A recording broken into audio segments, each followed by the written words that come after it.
ଏ ସମ୍ବତ୍ସର 1946 ଶକାବ୍ଦରେ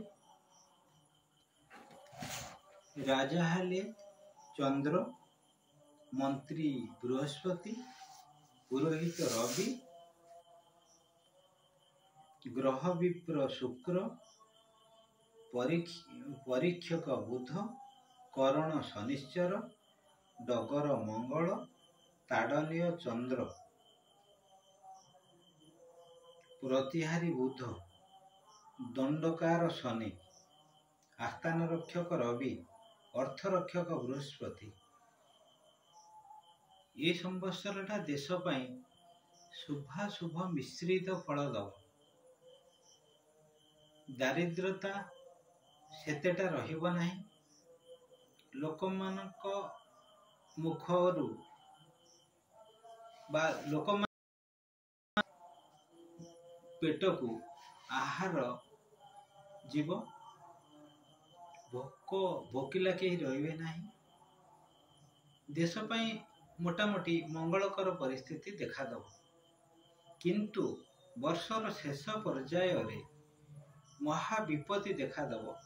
बन्या बात्या भली परिस्थिति देखा दब, जोटा कि देशर धन जीवन बहु मात्रा रे क्षय करिवो।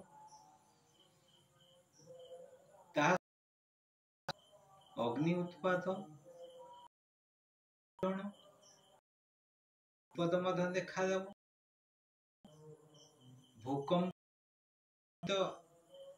क्षय देश संघर्ष देखा दब। लोकमानकर नहीं परस्पर मध्य गोष्ठी संघर्ष देखा। राजनीति क्षेत्र रे अलौकिक परिवर्तन हेबो। देश मध्य अलौकिक परिवर्तन हबार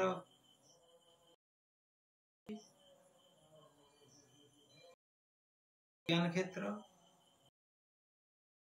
इनफॉरमेशन टेक्नोलॉजी, मेडिकल, टेक्निकल बेसी परिवर्तन हेबार सूचना मिले। शेयर मार्केट परिवर्तन हेबो। ता सह साधारण बैंकिंग फैंकिंग गुड़ा को मध्य परिवर्तन कहया कहले नूतन ढांचा रे मध्य देखा दब। किछि मात्रा रे शुभंकर परिस्थिति देखा शुभ मिश्रित फल